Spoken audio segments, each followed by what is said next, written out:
وقال مجاهد القسطاس العدل بالرومية ويقال القسط مصدر المقسط وهو العادل، وأما القاسط فهو الجائر. قال الإمام المحدث الفقيه سيد الفقهاء أبو عبد الله محمد بن إسماعيل البخاري رحمه الله تعالى: حدثنا أحمد بن أشكاب قال حدثنا محمد بن فضيل عن عمارة بن القعقاع عن أبي زرعة عن أبي هريرة رضي الله عنه قال: قال النبي صلى الله عليه وسلم: كلمتان حبيبتان إلى الرحمن خفيفتان على اللسان ثقيلتان في الميزان سبحان الله وبحمده سبحان الله العظيم.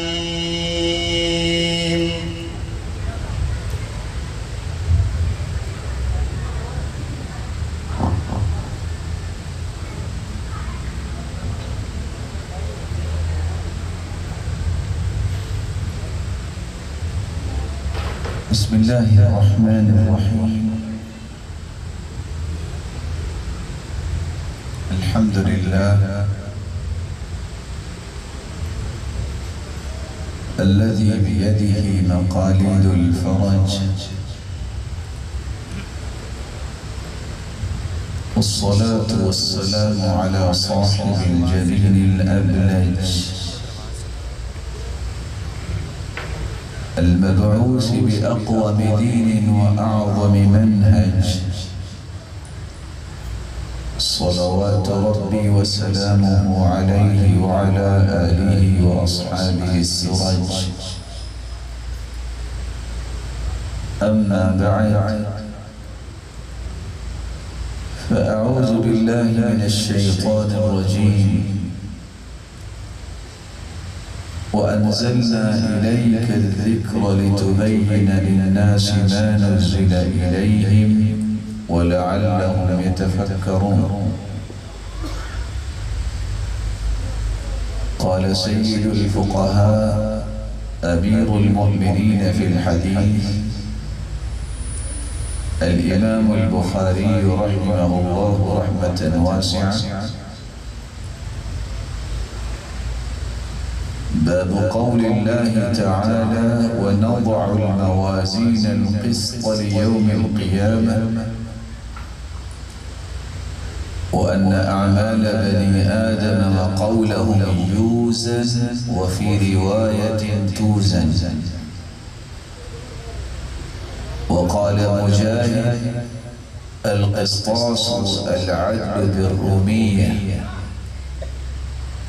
ويقال القسط مصدر المقسط وهو العادل، وأما القاسط فهو الجائر. حدثني أحمد بن إشكاب قال حدثنا محمد بن فضيل عن عمارة بن القعقاع عن أبي زرعة عن أبي هريرة رضي الله عنه قال قال النبي صلى الله عليه وسلم كلمتان حبيبتان إلى الرحمن خفيفتان على اللسان ثقيلتان في الميزان سبحان الله وبحمده سبحان الله العظيم.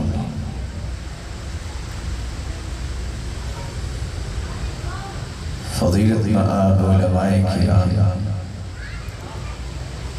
اللہ کے سب تکریم سامعین مکرم،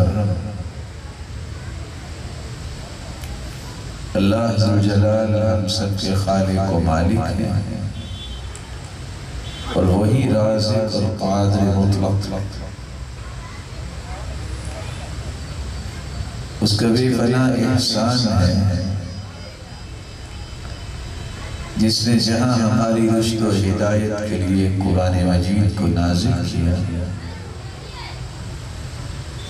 وہاں اس کے ایک ایک پہلو کو روشن بنانے کے لیے ہادی و مرشد بنا کے بھیجا تو کائنات کی سب سے اعلیٰ ہستی محمد رسول اللہ صلی اللہ علیہ وسلم کو بنا کر بھیجا۔ اللہ تعالیٰ کی نعمتیں تو اتنی ہیں کہ ان کا شمار ممکن ہی نہیں، لیکن تین نعمتیں ایسی ہیں جس جیسی دنیا کی کوئی نعمت نہیں۔ اسلام کی نعمت اليوم اکملت لکم دینکم واتممت علیکم نعمت، قرآن کی نعمت وَاذْكُرُوا نِعْمَةَ اللَّهِ عَلَيْكُمْ وَمَا أَنزَلَ عَلَيْكُمْ مِنَ الْكِتَابِ وَالْحِكْمَةِ يَعِظُكُمْ بِهِ، اور صاحب قرآن کی نعمت لَقَدْ مَنَّ اللَّهُ عَلَى الْمُؤْمِنِينَ إِذْ بَعَثَ فِيهِمْ رَسُولًا مِّنْ أَنفُسِهِمْ۔ تو اللہ تعالیٰ نے اسلام کو بھی نعمت بنایا ہے، قرآن کو بھی نعمت بنایا ہے، اور صاحب قرآن محمد رسول اللہ صلی اللہ علیہ وآلہ وسلم کو بھی نعمت بنایا ہے۔ اور سچی بات یہ ہے جو شخص ان تین نعمتوں سے محبت کرتا ہے، ان تین نعمتوں کو اپنی زندگی کی سب سے بڑی نعمت سمجھتا ہے اور اپنا تعلق مضبوط و مربوط کر لیتا ہے تین نعمتوں کے ساتھ، یہ بھی اللہ کا فیصلہ ہے کہ اس انسان کو بھی اللہ دنیا کے لیے نعمت بنا دیتا ہے۔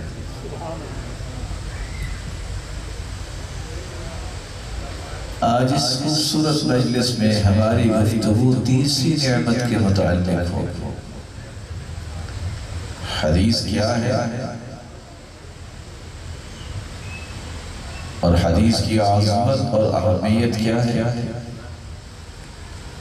اور حدیث کی سب سے صحیح ترین کتاب کون سی ہے، اور کون ہے وہ ہستی جس نے یہ کتاب لکھی، اور اس کتاب کی آخری حدیث جو ابھی آپ کے سامنے مستقبل کے روشن ستارے نے پڑھی ہے، اس کے متعلق چند باتیں پیش کی جائیں۔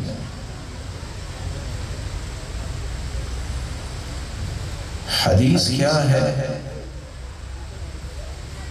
لغوی اعتبار سے حدیث کا معنی ہے کلام کرنا، گفتگو کرنا، بات چیت کرنا۔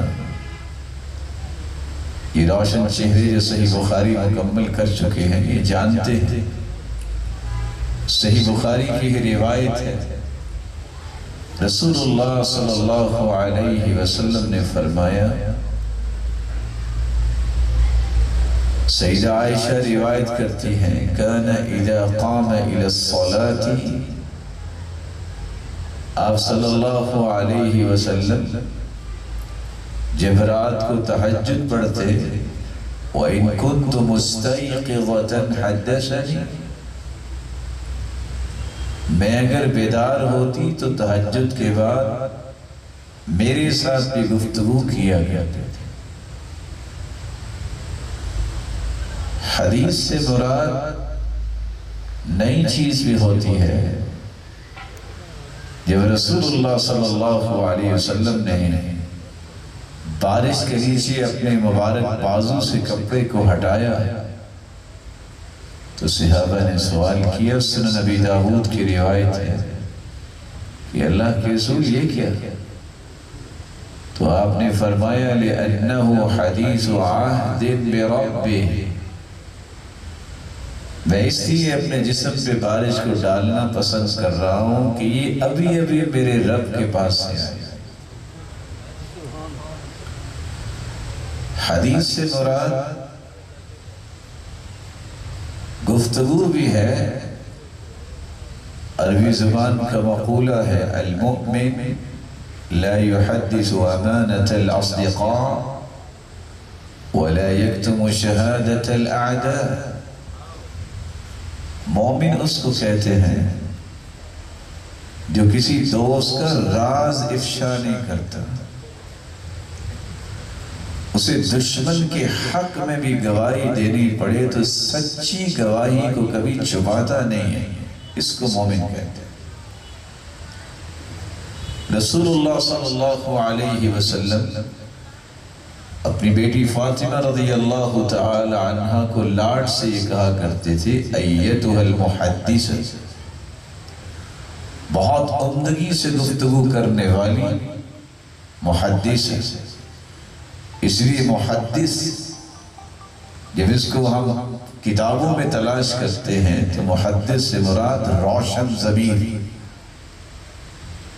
جس کی رائے، جس کا نظریہ، جس کے تخیلات ہمیشہ سب سے زیادہ صحیح ترین ہوتے ہیں کثرت سے حدیث پڑھنے اور پڑھانے کی وجہ سے۔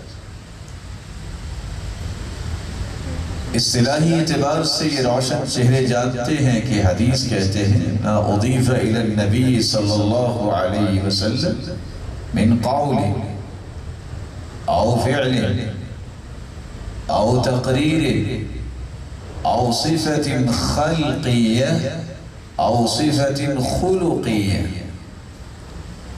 ہر وہ بات، ہر وہ عمل جس کی نسبت رسول اللہ صلی اللہ علیہ وسلم کی طرف کی جائے اسے حدیث کہتے ہیں۔ ہر وہ عمل جو اللہ کی رسول صلی اللہ علیہ وسلم کے سامنے کیا گیا، آپ نے اس کا اقرار کیا یا انکار کیا، اس کو حدیث کہتے ہیں۔ صحابی جب آپ کی تخلیقی صفات کا تذکرہ کرے، آپ کی شمائل کو بیان کرے یا آپ کی اخلاقی صفات کا تذکرہ کرے تو اس کو بھی حدیث کہتے ہیں۔ لیکن اگر قرآن کا مطالعہ کیا جائے تو حدیث چار معنی کے لیے استعمال ہوگی۔ اللہ ذو الجلال نے اپنی کلام کو بھی حدیث کہا ہے۔ ومن أصدق من الله حدیثا. اللہ سے بڑھ کے کون ہے بات میں سچا؟ مراد قرآن مجید ہے، لیکن اللہ تعالیٰ نے اس کے لیے تعبیر کے لیے جو لفظ منتخب کیا ہے، انتخاب ہوا ہے لفظ حدیث کے ساتھ. اللہ نزل احسن الحدیث.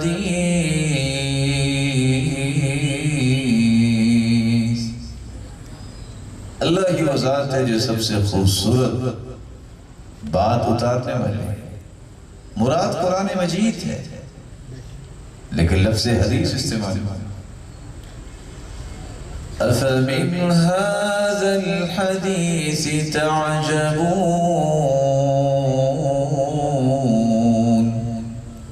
کیا تم اس بات سے تعجب کرتے ہو؟ یہاں بھی حدیث سے مراد قرآن ہی ہے، لیکن اللہ تعالیٰ نے اس کے لیے لفظ حدیث استعمال کیا. فَبِأَيِّ حَدِيثٍ بَعْدَهُ يُؤْمِنُونَ. اگر اس بات پر ایمان نہیں لاتے تو اس بات کے بعد کس پر ایمان لائیں گے؟ مراد قرآن ہی ہے. اگر قرآن پر ان کا ایمان نہیں ہے مشرکوں کا، کافروں کا، تو پھر کس پر ایمان لائیں گے؟ تو یہاں بھی اللہ عز و جل نے اپنی کلام قرآن کے لیے حدیث کا لفظ. تو حدیث سے مراد اللہ عز و جلال کی کلام ہے. حدیث سے مراد فرشتوں کی کلام بھی ہے. هل أتاك حديث ضيف إبراهيم المكرمين. میرے محبوب آپ کے پاس ابراہیم کے مہمانوں کی بات نہیں پہنچی؟ کون تھے مہمان؟ فرشتے تھے. تو اللہ نے یہاں فرشتوں کی کلام کو بھی حدیث کہہ دیا. انبیاء و رسل کی کلام کو بھی حدیث کہا جاتا ہے. هل اتاك حدیث موسیٰ. کہ آپ کے پاس موسیٰ علیہ السلام کی بات نہیں پہنچی؟ کتنے پاروں میں موسیٰ علیہ السلام کا قصہ موجود ہے. اللہ نے اس کو بھی حدیث کہہ دیا. ما كان حدیثا یفترا. یوسف علیہ السلام کے پورے خوبصورت قصے کو بھی اللہ نے حدیث کہہ دیا. تو حدیث اللہ عز و جلال کی کلام کو کہتے ہیں، فرشتوں کی کلام کو کہتے ہیں، انبیاء و رسل کی کلام کو کہتے ہیں، اور سید المرسلین کی زبان اطہر سے نکلے ہوئے کلمات کو بھی حدیث کہا گیا. آپ نے جب اپنی بیوی سے بات کی اور کسی کے علم میں نہیں تھا، تو اللہ عز و جلال نے اسے وحی بنا دیا. وَإِذَا أَسَرَّ النَّبِيُّ إِلَى بَعْضِ أَزْوَاجِهِ حَدِيثًا.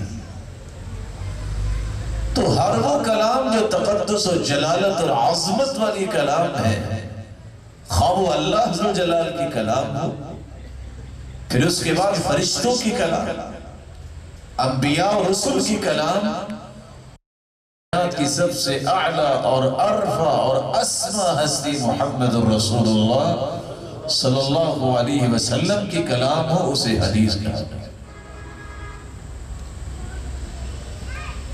یہ لفظ اتنے مبارک ہے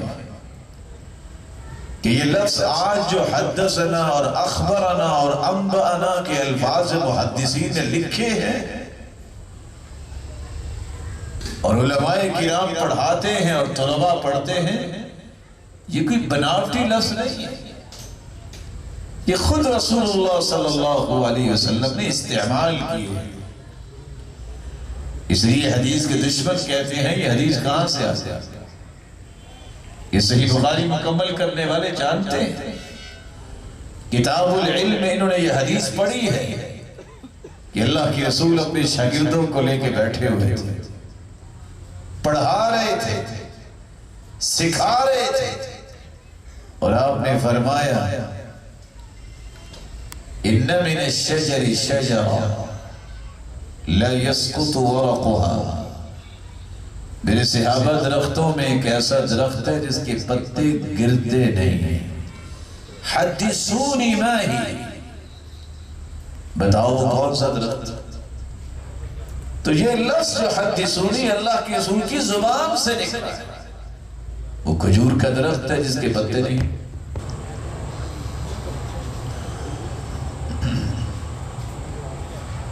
صحیح بخاری پڑھنے والے جانتے ہیں کہ امام بخاری نے کتاب العلم میں یہ حدیث نقل کی سیدنا علی رضی اللہ تعالی عنہ سے، حدث الناس بما يعرفون اتحبون ان تكذب اللہ ورسوله. لوگوں کو وہ چیز بیان کیا کرو جو ان کی سمجھ میں آئے. کیا تمہیں پسند ہے کہ لوگ اللہ اور اس کے رسول کو جھٹلا دیں؟ یہ لفظ سیدنا علی رضی اللہ تعالیٰ عنہ بیان کرنے. سیدنا عبداللہ ابن مسعود فرماتے ہیں حدثنا رسول اللہ صلی اللہ علیہ وسلم حدیثین، اللہ کے رسول صلی اللہ علیہ وسلم نے ہمیں بیان کیا. وَهُوَ الصَّادِقُ الْمَصْدُوقُ، وہ صادق بھی ہیں مصدوق بھی ہیں، سچے بھی ہیں، اور جیسی سچائی اللہ نے کسی کو عطائی نہیں. سیدنا عبداللہ ابن عمر بیان کرتے ہیں حدثنی ابی، میرے باپ نے مجھے بیان کیا. حدیث جبریل کو کون نہیں جانتا؟ تو یہ الفاظ صحابہ استعمال کرتے ہیں، یہ الفاظ خود رسول اللہ صلی اللہ علیہ وسلم نے بیان کیا. آج اخبرنا اگر محدث کہتا ہے تو یہ کسی محدث کے بناوٹی لفظ نہیں ہے. صحابی کہتے ہیں اخبرنا رسول اللہ صلی اللہ علیہ وسلم ان الملائکة لا تدخل بیتا فیہ تماثیل، ہمیں اللہ کے رسول نے خبر دی ہے جس گھر میں مورتیاں ہوتی ہیں وہاں رحمت کے فرشتے داخل نہیں ہوتے. یہ صحابی روایت کر رہے ہیں اخبرنا رسول اللہ صلی اللہ علیہ وسلم، ہمیں رسول اللہ صلی اللہ علیہ وسلم نے اس بات کی خبر دی جو لیلۃ القدر ہوتی ہے. تصبح الشمس صبیحۃ تلک اللیلہ مثل الطست لیس لها شعاع حتى ترتفع. جب صبح سورج نکلتا ہے تو سورج کی شعاعیں نہیں ہوتی، وہ تو تھال کی بنند ہوتا ہے، جب تک بلند نہیں ہو جاتا اس کی شعاعیں نظر ہی نہیں آتی. اور یہاں صحابی نے اخبرنا کہا ہے کہ اللہ کے رسول نے کہا. یہ انبانا کے لفظ جو ہے یہ کوئی محدث کے بناوٹی نہیں ہے، یہ لوگوں کے نہیں ہے. اللہ کے رسول خود فرما رہے ہیں الا انبئکم باکبر الکبائر، میرے صحابہ میں تمہیں بڑے گناہوں کے متعلق نہ بتاؤں؟ الاشراک باللہ وعقوق الوالدین وشہادت الزور، سب سے بڑا گناہ شرک ہے، پھر والدین کی نافرمانی ہے، پھر جھوٹی گواہی. اللہ کے رسول صلی اللہ علیہ وسلم ٹیک لگا کے بیٹھے تھے، آپ سیدھے ہو گئے اور فرماتے ہیں الا وقول الزور الا وشہادت الزور، جھوٹی بات اور جھوٹی گواہی بہت بڑا ہے. اس گناہ کی سنگینی آپ اس حدیث سے اندازہ لگا سکتے ہیں. جو جھوٹی قسم اٹھاتا ہے تدع الدیار باللاقع، اللہ ذو الجلال اس کے گھر کا بیڑا غرق کر دیتے ہیں، وہ گھر برباد ہو جاتا ہے. جس گھر والے جھوٹی قسم اٹھاتے ہیں. اللہ تعالیٰ تو علام الغیوب تھے اور ہیں، اس کے علم میں تو تھا کہ کل کو حدیث کے دشمن اٹھیں گے. اللہ نے اس لیے بار بار قرآن مجید میں لفظ حدیث کو نازل کر دیا، اور اللہ نے اپنے پیغمبر کی زبان سے، صحابہ کی زبان سے یہ کلمات بھی نکلوائے تاکہ کوئی بھی حدیث کا دشمن حدیث کی مخالفت کرتے ہوئے کامیاب نہ ہو، وہ شرمندہ ہو کہ یہ باتیں انسانوں نے اپنے پاس سے نہیں گھڑی ہے، صحابہ اور اللہ کے رسول کی زبان سے. کتنے لوگ یہ کہتے ہوئے بھی شرماتے نہیں کہتے ہیں حدیث تو 300 سال بعد لکھی گئی ہے، ہم کیسے اس کو مانیں؟ کتنے بیچارے مسکین لوگ یہ بات سن کے کہتے ہیں اس کی بات میں بڑا وزن ہے، لیکن حقیقت کی دنیا میں اس بات کا کوئی وزن نہیں ہے۔ صحابہ کرام جو بات سنتے لکھا کرتے تھے، یہ 300 سال بعد نہیں لکھی گئی۔ صحابی عبداللہ ابن عمرو بن العاص رضی اللہ تعالی عنہ فرماتے ہیں اللہ کے رسول جو بھی بولتے میں لکھ لیا کرتا تھا۔ قریش نے کہا آپ ہر بات لکھتے ہو، آپ کبھی راضی ہوتے ہیں کبھی آپ ناراضگی کا اظہار کر رہے ہوتے ہیں تو آپ ہر بات لکھ لیتے ہیں۔ میں نے یہ قصہ اللہ کے رسول کے سامنے رکھا، آپ نے میری بات سننے کے بعد فرمایا اکتب فوالذی نفسی بیدی ما خرج منہ الا الحق واشار الی فیہ، میرے صحابی لکھو جو میں بولتا ہوں، اللہ کی قسم اس زبان سے اللہ حق ہی نکال۔ تو میں نے لکھنا شروع کر دیا۔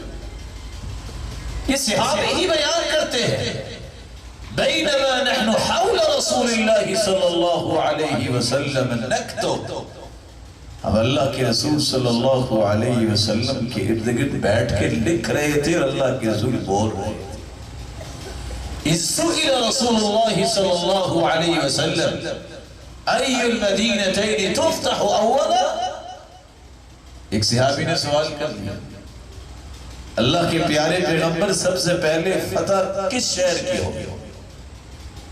قسطنطنیہ ام رومیہ؟ قسطنطنیہ پہلے فتح ہوگا کہ روم فتح ہوگا؟ آپ نے فرمایا اللہ بل مدینۃ ہرقل، ہرقل کا شہر جو ہے وہ مسلمان سب سے پہلے فتح کرے۔ اور صحابی یہ لکھ رہے سیدنا عبداللہ بن عمرو بن العاص رضی اللہ تعالی مجاہد ابن جبر کہتے ہیں میں نے دیکھا کہ صحیفہ پڑا ہوا، میں نے پوچھا یہ کیا ہے؟ کہا اس میں وہ حدیثیں ہیں لیس بینی و بینہ احد، یہ وہ جو ڈائریکٹ حدیثیں اللہ کے رسول سے میں نے سنی تھی، میں نے ان حدیثوں کو لکھا۔ آج گوگل پہ جائیں صحیفہ حمام بن منبہ کی 138 حدیثیں ریکارڈ میں موجود ہیں۔ یہ ساری کی ساری حدیثیں جو ہے سیدنا ابو ہریرہ سے لکھی ہے، اور سیدنا ابو ہریرہ نے اللہ کے رسول سے سن کے لکھی۔ صحابہ کرام یہ حدیثیں لکھا کرتے تھے۔ یہ 300 سال بعد کی کہانی نہیں، یہ دنیا جہان کا سب سے بڑا جھوٹ ہے، یہ اسلام کے دشمن ہے، یہ حدیث کے دشمنوں کی بات ہے کہ حدیث 300 سال بعد لکھی گئی ہے۔ کاش کسی کو توفیق مل جائے وہ بشیر بن نہیق کی بات ہی سمجھ لے۔ کہتے ہیں ہماری تو عادت یہ تھی کنت اکتب ما اسمع من ابی ہریرہ، میں ابو ہریرہ کے ساتھ چلتا اور جو وہ بولتے میں لکھتا کہ یہ اللہ کے رسول کی حدیثیں ہیں، میں لکھتا رہتا۔ جب حدیث مکمل ہو جاتی پھر میں پڑھ کے بھی سناتا کہ میں نے یہ لکھا ہے، ٹھیک لکھا۔ صحابی عبداللہ ابن عباس سفر میں، ان کے شاگرد سعید ابن جبیر ان کے ساتھ ہیں، کجانے میں بیٹھے، جو وہ حدیث بولتے کہ اللہ کے رسول نے فرمایا بس آزاد لکھ رہے ہوئے۔ راوی بیان کرتے میں نے ابان کو دیکھا کہ سیدنا انس رضی اللہ تعالیٰ عنہ کے پاس بیٹھے ہیں وہ ابان بن سعید، اور وہ حدیث لکھ رہے ہیں۔ اور تعجب کی بات یہ ہے کہ دارمی کی روایت میں یہ الفاظ موجود ہیں کہ جس طرح آج ہم بھی بلیک بورڈ استعمال کرتے ہیں، وائٹ بورڈ استعمال کرتے ہیں، علی السبورہ وہ لکھ کے دکھا رہے تھے یہ اللہ کے رسول صلی اللہ علیہ وسلم کا فرمان ہے۔ آپ صلی اللہ علیہ وسلم کی زندگی سے واقفیت حاصل کرنے والا تو یہ نہیں کہہ سکتا کہ حدیث 300 سال بعد باقی ہے، یہ وہی کہہ سکتا ہے جس کو اسلام سے کوئی تعلق نہ ہو، جس کو اللہ کے رسول کی زندگی سے کوئی واسطہ نہ ہو۔ اللہ کے رسول صلی اللہ علیہ وسلم نے حبشہ کی طرف جب بھیجا ہے سیدنا جعفر رضی اللہ تعالیٰ عنہ، تو خط لکھ کے بھیجا کہ اللہ کے رسول نے جو لکھوایا تھا وہ حدیث نہیں ہے۔ اللہ کے رسول صلی اللہ علیہ وسلم جب مکہ سے ہجرت کر کے مدینہ گئے، راستے کے اندر کون آیا تھا؟ سراقہ بن مالک الجعشمی، جو آپ کی گردن اتارنے آیا تھا کہ 100 اونٹ انعام ملے گا، اور گھوڑا زمین میں دھنس گیا تھا 1 مرتبہ 2 مرتبہ۔ کہتا ہے میں آئندہ سے نہیں ایسا کروں گا، امان نامہ لکھ دے۔ اللہ کی رسول نے لکھوا کے دیا۔ آپ مدینہ پہنچے، 300 صحابہ انصار ہیں، مہاجرین موجود ہیں، بنو قریظہ، بنو نذیر، بنو قینقاع، یہودیوں کے تینوں قبیلے موجود ہیں۔ First reason constitution of the world, دنیا کے اندر سب سے پہلا تحریری دستور لکھا ہے تو اللہ کے رسول نے لکھا ہے، 56 دفعات پر مشتمل، جن میں 27 دفعات کا تعلق مسلمانوں کے ساتھ تھا، بلیورز کے ساتھ، اور ریمیننگ جو 27 جو دفعات ہیں وہ نان بلیورز کے لیے تھی کہ کافروں نے کیسے رہنا ہے، معاہدہ کیا ہے، کس طرح زندگی مدینے میں گزارے گی۔ آپ صلی اللہ علیہ وآلہ وسلم نے یہ سب کچھ لکھے، کائنات کے اندر آج تک اس دستور کی کوئی مثال پیش نہیں کر سکتا۔ اللہ کے رسول نے ریاست مدینہ قائم کی، بیت المال بنایا، مردم شماری کروائی، پھر آپ نے 2 قسم کا آڈٹ کروایا ہے، کس صحابی کو کتنا دینا ہے، کتنا مال کہاں سے آیا ہے۔ آپ صلی اللہ علیہ وسلم پری آڈٹ رپورٹ بھی تیار کرواتے اور پوسٹ آڈٹ رپورٹ بھی تیار کرواتے، ایک ایک چیز لکھوایا کرتے، وہ حدیث نہیں تھی۔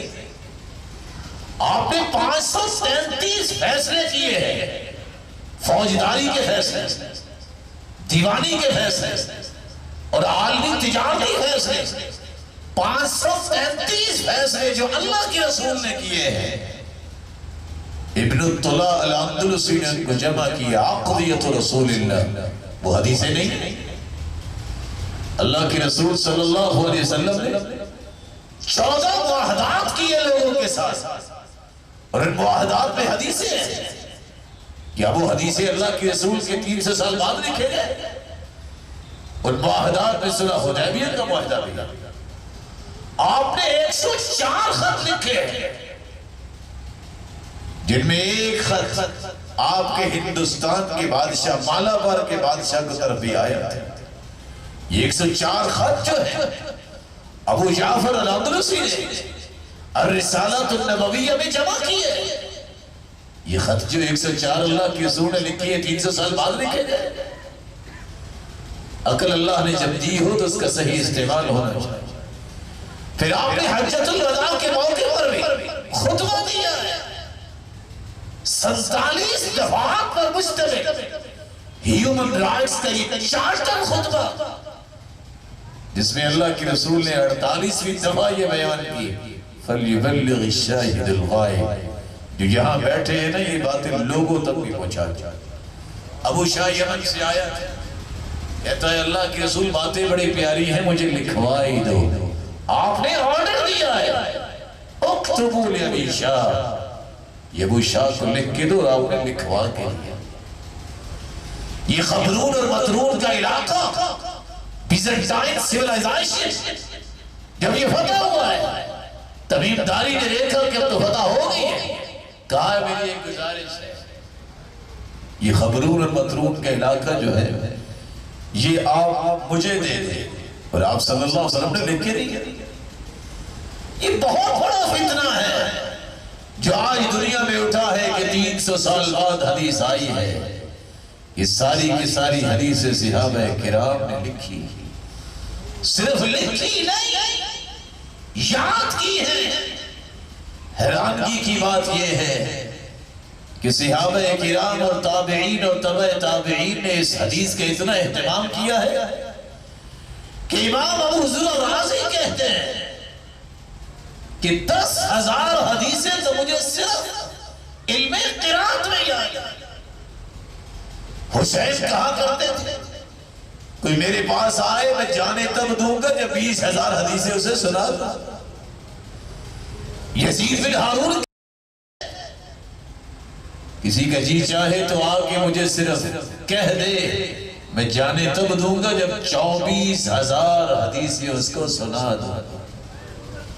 ابو بکر ابن ابی داؤد کہتے ہیں جب میں سویا ہوا ہوں نا بس مجھے بٹھا دینا ایک مرتبہ، جانے تب دوں گا جب 36,000 حدیثیں میں سنا دوں۔ ان مسکینوں کو کیا پتا کہ حدیث کا علم کیسے پہنچا ہے۔ حماد بن اسامہ کہتے ہیں میں نے 1,00,000 حدیث اپنے ہاتھ سے لکھی ہے۔ اسحاق ابن راہوے جو کہتے تھے کسی وقت بھی کسی کا دل چاہے میں 70,000 حدیثیں اسے سنا دیتا۔ ابن جوابی کہتے ہیں 4,00,000 حدیثیں مجھے یاد ہیں، اور یہ صحیح بخاری امام بخاری نے 6,00,000 حدیثوں کا خلاصہ لکھا ہے۔ 7,00,000 حدیثوں کے حافظ تھے امام ابو زرع رازی رحمت اللہ علیہ۔ کسی نے ان سے پوچھا کہ اتنا علم تم نے پیدل چل کے حاصل کیا ہے، کتنا پیدل چلے ہو؟ تو امام ابو زرع رازی کہنے لگے 30,000 میل میں پیدل چلا ہوں۔ پوچھنے والا بھی بادشاہ ہو کہتا ہے بس 30,000 میل؟ امام ابو زرع رازی کہتے ہیں ثم ترکت العد، چلا تو اور بھی ہوں پھر میں نے گننا چھوڑ دیا۔ امام عبداللہ بن مبارک امام احمد بن حنبل کے بیٹے سے کہتے ہیں تیرے باپ کو 10,00,000 حدیثیں یاد۔ امام ذہبی نقل کرتے ہیں بیٹے نے پوچھا آپ کو کیسے پتا ہے؟ کہا بیٹا میں نے یہ 10,00,000 حدیثوں کا امام احمد بن حنبل کے ساتھ دور کیا ہوا ہے، پتہ چلا عبداللہ بن مبارک کو بھی 10,00,000 حدیثیں یاد۔ یہ علم ہے، یہ مذاق نہیں ہے، یہ ایسے نہیں آ گیا ہمارے پاس کہ 300 سال بعد لکھ کے کسی نے کہہ دیا حدیث ہے۔ اور ہستیوں میں سے ایک ہستی جنہوں نے اس حدیث کی لاج رکھی ہے، جمعہ کا دن تھا 194 ہجری 13 شوال، ایک بچہ اللہ جلال نے دنیا میں بھیجا جس کو آج امام بخاری کے نام سے لوگ یاد کرتے ہیں، محمد بن اسماعیل بن ابراہیم البخاری۔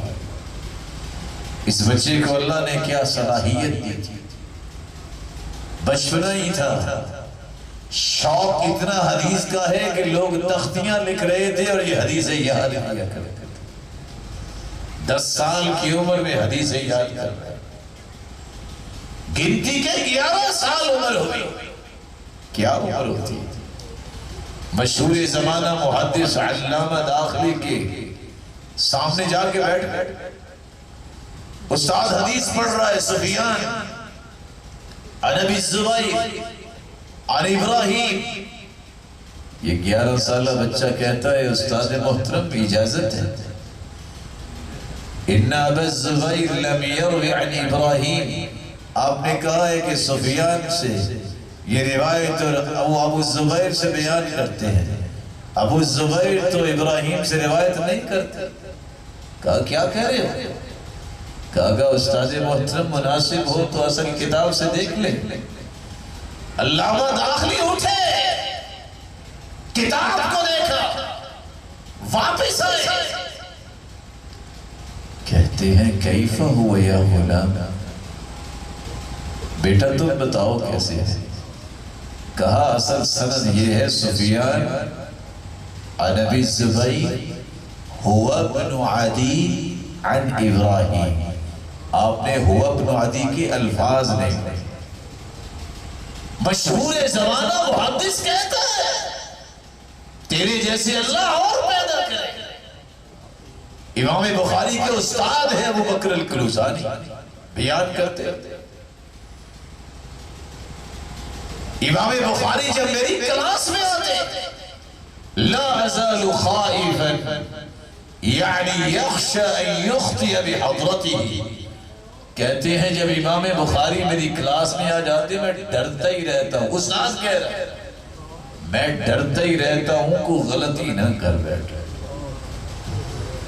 عمر بن محمد البجیری کہتے ہیں كنت في مجلس سليمان بن حرب والبخاري معنا يسمع ولا يكتب. سلیمان بن حرب کی کلاس میں تھے. سارے بچے لکھتے تھے لیکن امام بخاری لکھتا نہیں. لوگوں نے کہنا مالہ لا یکتب، اور اسے کیا مسئلہ ہی لکھتا کیوں نہیں؟ جواب دینے والے نے کہا یرجع الی بخارا ویکتب من حفظہ.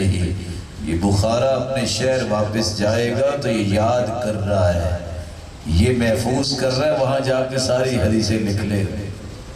بعض لوگ زندی ہوتے ہیں نہیں مانتے. اس نے کہا یہ کیسے ہو سکتا ہے؟ امام بخاری رحمت اللہ علیہ فرمانے لگے نکالو حدیثیں جو تم نے لکھی. 15,000 حدیثیں جو انہوں نے لکھی تھی امام بخاری نے زبانی سنا دی. امام بخاری کے استاد کہتے ہیں ما رأيت مثل محمد بن اسماعیل كان يأخذ الكتاب من العلم فيطلع عليه اطلاعة واحدة فيحفظ عامة أطراف الحديث من مرة واحدة. میں نے ایسا بندہ دنیا میں نہیں دیکھا یہ ایک مرتبہ کتاب کھولتا ہے ایک ہی مرتبہ دیکھتا ہے اور اس کو اکثر حدیثیں یاد ہو جاتی. 8 مرتبہ امام بخاری بغداد گئے ہیں. مکہ مدینہ بلخ مرو نیشاپور مصر کوفہ اور بصرہ جگہ جگہ میں پڑھنے گئے ہیں. اس وقت یہ طریقہ ہوتا تھا کسی کے امتحان لینا ہوتا تو بڑے بڑے فقہاء اور علماء اکٹھے بیٹھ جاتے. جب بغداد میں لوگوں کو پتہ چلا کہ امام بخاری آ رہے ہیں انہوں نے ایک ترکیب بنائی کہ آئے دیکھتے ہیں کتنا بڑا محدث ہے. 5,000 گھوڑوں پر استقبال کیا گیا. جب دیکھا تو یہ چھوٹا سا بچہ آ گیا ہے. لوگوں نے کہا یہ محدث ہے. مجلس لگی. 10 لوگ تیار کیے گئے تھے جن کو 10 حدیثیں دی گئی. امام ابن حجر اسقلانی لکھتے ہیں 10 حدیثیں سند اور متن اور گڈ مڈ کر کے ان کو 10 حدیثیں دی. جب امام بخاری بیٹھ گئے ایک اٹھ کے حدیث پڑھتا ہے. امام بخاری کہتے ہیں لا اعرفہ میں اس حدیث کو نہیں جانتا. دوسری پڑھتا ہے وہ کہتے ہیں لا اعرفہ میں نہیں جانتا. وہ پڑھتے ہیں وہ کہتے ہیں مجھے پتہ ہی نہیں. ایک شخص کہتا ہے یہ محدث ہے اس کو تو پتہ ہی کچھ نہیں. دوسرا بول کے کہتا ہے لا الرجل فاہم بندہ سمجھ گیا. 10 لوگوں نے غلط ملت کی ہوئی 100 حدیثیں جب بیان کر لی. امام بخاری کھڑے ہو کہتے اما حدیثک الاول فقلت کذا وهو کذا وَأَمَّا حَدِيثُكَ الثَّانِي فَقُلْتَ كَذَا وَهُوَ كَذَا. تم نے پہلی حدیث پڑھی ہے اس طرح یہ اس طرح نہیں ہے یہ صحیح حدیث اس طرح ہے. تم نے دوسری حدیث اس طرح پڑھی ہے یہ ایسے نہیں ہے صحیح حدیث اس طرح ہے. 100 کی 100 حدیثیں بیان کی. امام ابن حجر اسقلانی جو صحیح بخاری کی شرح لکھنے والے فتح الباری وہ لکھتے ہیں مَلْعَجَبُ بِرَدِّهِ الْخَطَئِ إِلَى الصَّوَابِ فَإِنَّهُ كَانَ حَافِظًا. ہمیں تعجب اس بات پہ نہیں ہے کہ امام بخاری نے 100 حدیثیں صحیح سنا دی. بَلِ الْعَجَبُ مِنْ حِفْظِهِ لِلْخَطَئِ عَلَى تَرْتِيبِ مَا أَلْقَوْهُ مِنْ مَرَّةٍ وَاحِدَةٍ. ہمیں تو تعجب اس بات پہ ہو رہا ہے کہ یہ 100 حدیثیں غلط بھی سنی ہیں ایک مرتبہ اور 100 کی 100 وہ بھی یہ حد کر کر. اللہ نے کیسا حافظہ دیا تھا. اللہ نے حافظہ ایسا دیا تھا. امام بخاری ایک ہی استاد سے خوف کھاتے تھے وہ ہے علی بن مدینی.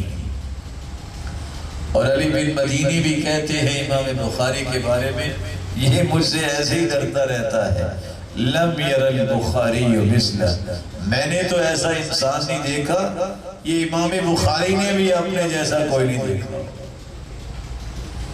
امام ابن خزیمہ فرماتے ہیں ما رأيت تحت أديم السماء أعلم بحديث رسول الله ولا أحفظ له من محمد بن إسماعيل البخاري۔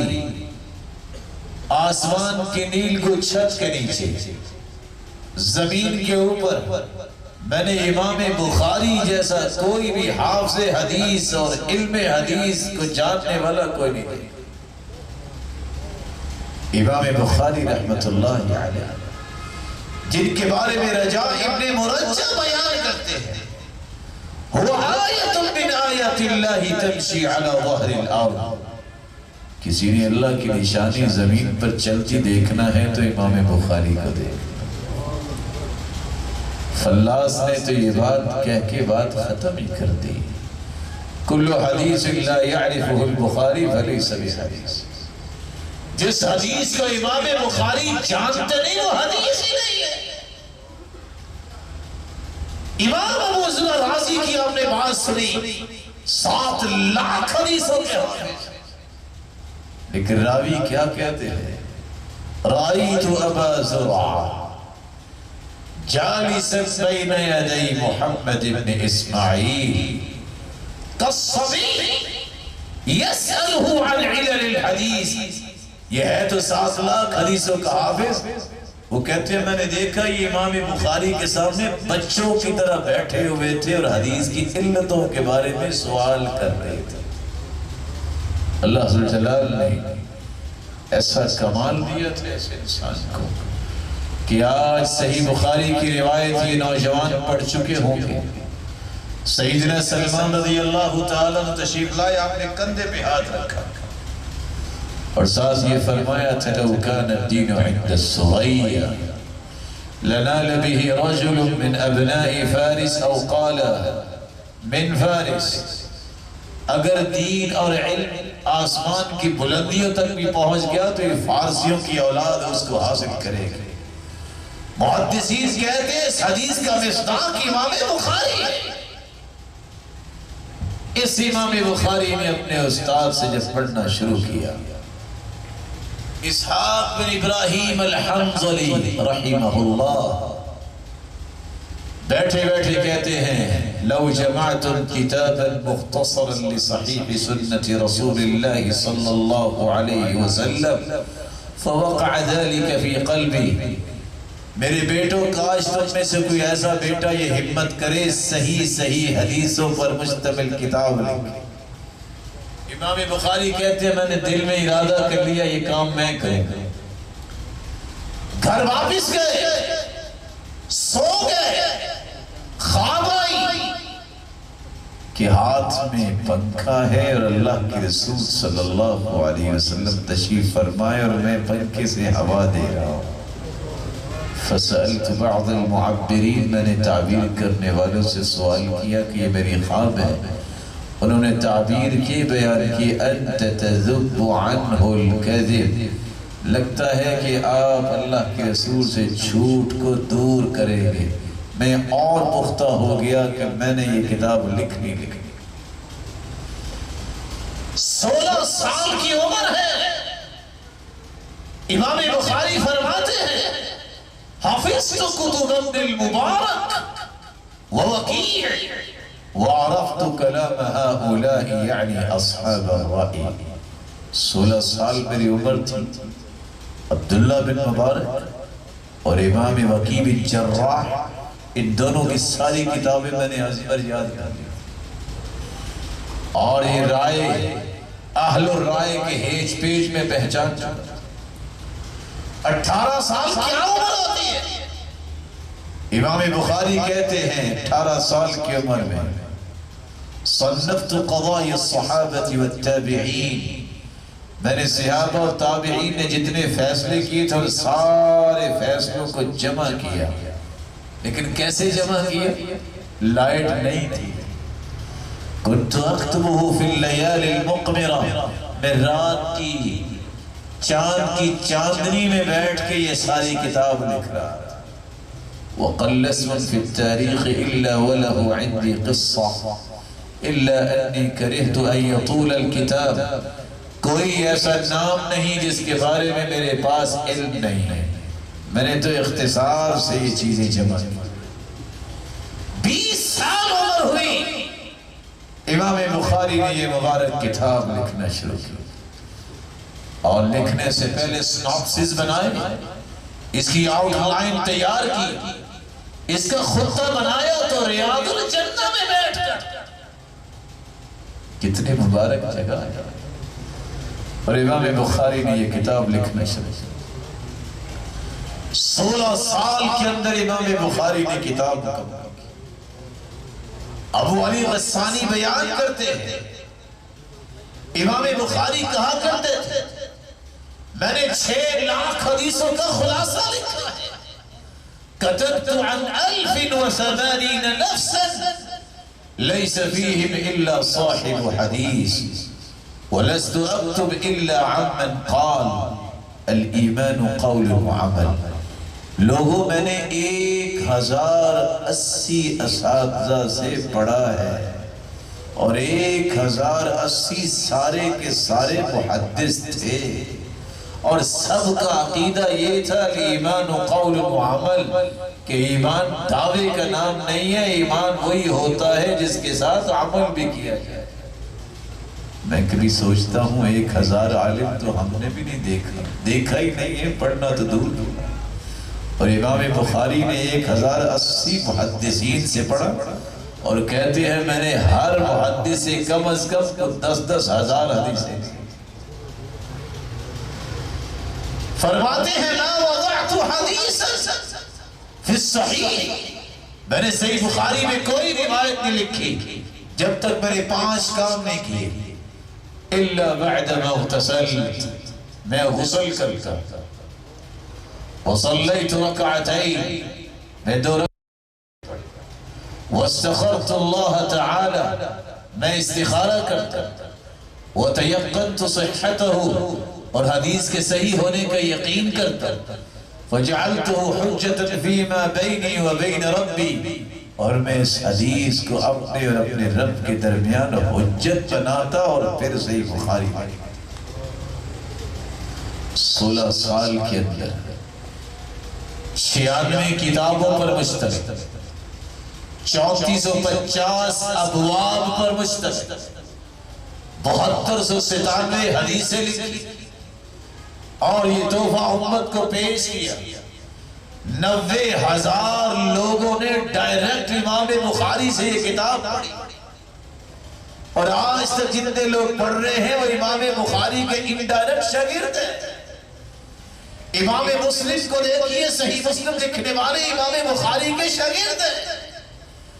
امام ترمذی کو دیکھیے، جامع ترمذی لکھنے والے امام بخاری کے شاگرد ہیں.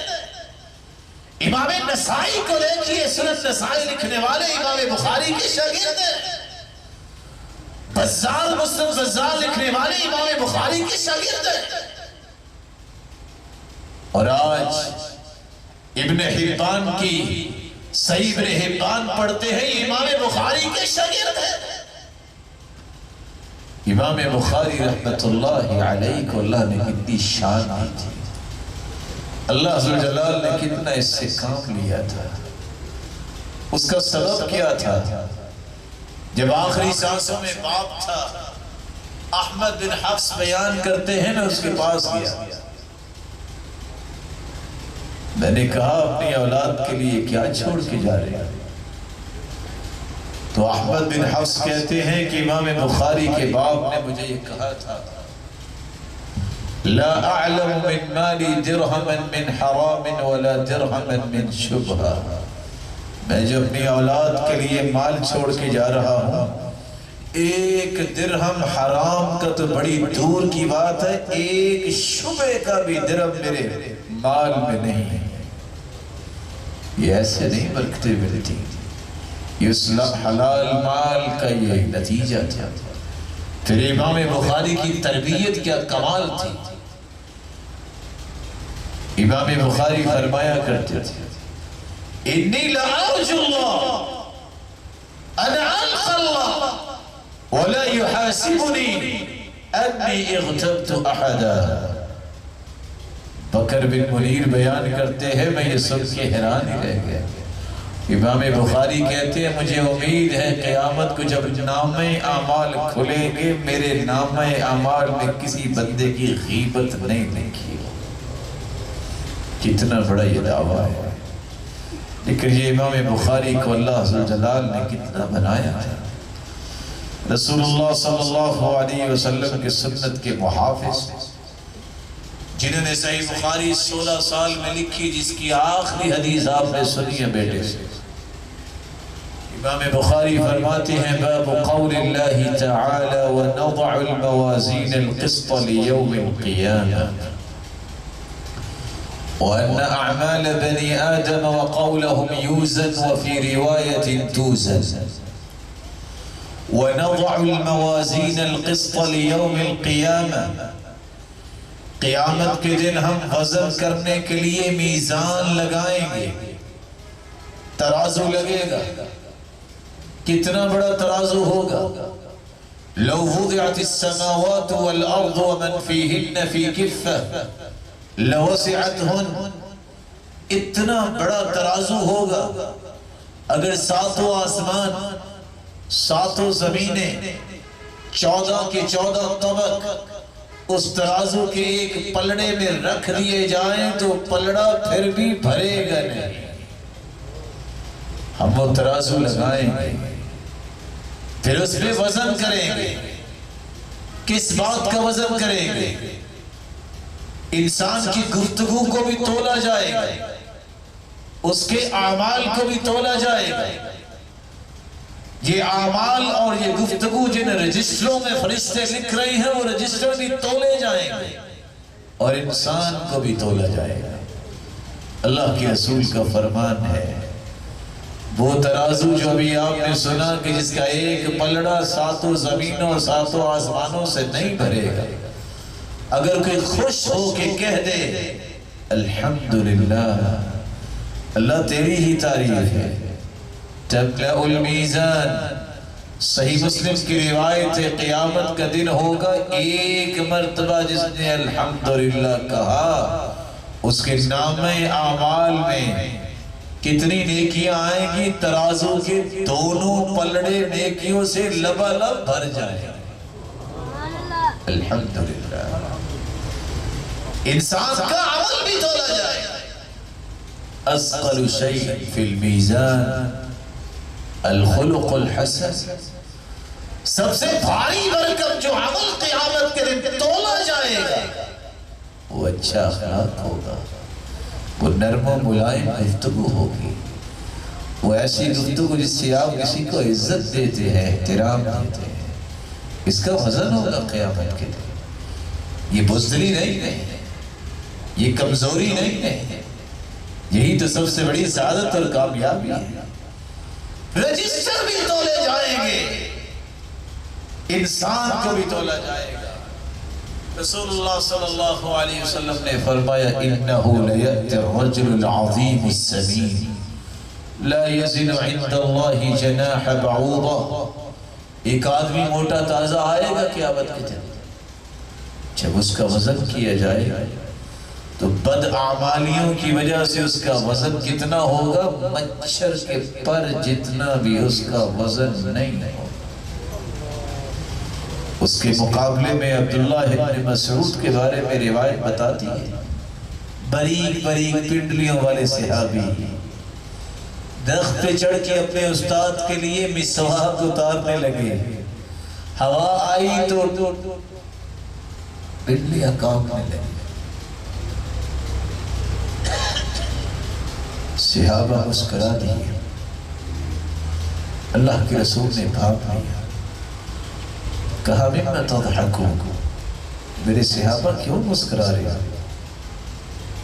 او من دقت ساقی، کیا عبداللہ بن مسعود کی باریک پنڈلیوں کو دیکھ کے مسکرا رہے ہیں؟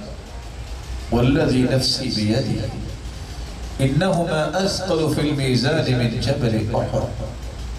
اللہ کی قسم جب قیامت کا وزن ہوگا یہ دو پنڈلیاں عبداللہ ابن مسعود کی احد پہاڑ سے بھی وزنی ہوں،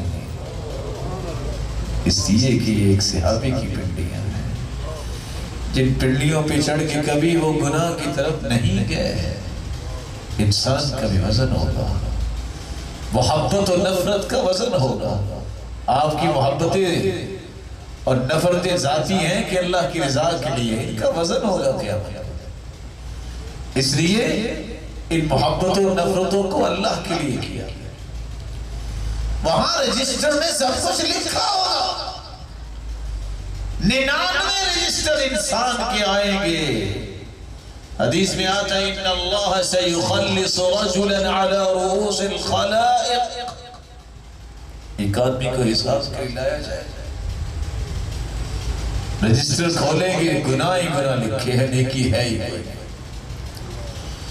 اللہ فرمائے گی کوئی ہے اس کے دیکھیے، اس بندے کو یقین ہو جائے گا میں جہنم میں جاؤں، بچ نہیں سکتا۔ ایک فرشتہ ایک کارڈ لے کے آئے گا، بطاقہ، جس میں توحید کا کلمہ لکھا ہوگا، لا الہ الا اللہ محمد رسول اللہ۔ اس بندے کو حکم ہوگا احضر وزنک، جاؤ اپنے اعمال کو تلتے ہوئے ذرا دیکھو کہ کیا وزن ہے۔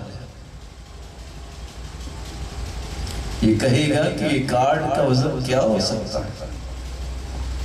99 رجسٹر گناہوں کے ایک طرف، جو ہی فرشتہ توحید کا کلمہ جو کارڈ پہ لکھا ہوگا دوسرے پلڑے میں رکھے گا، وہ 99 کے 99 رجسٹر پاشتی سجلات اٹھ جائیں گے اور یہ کلمہ بھاری ہو جائے گا۔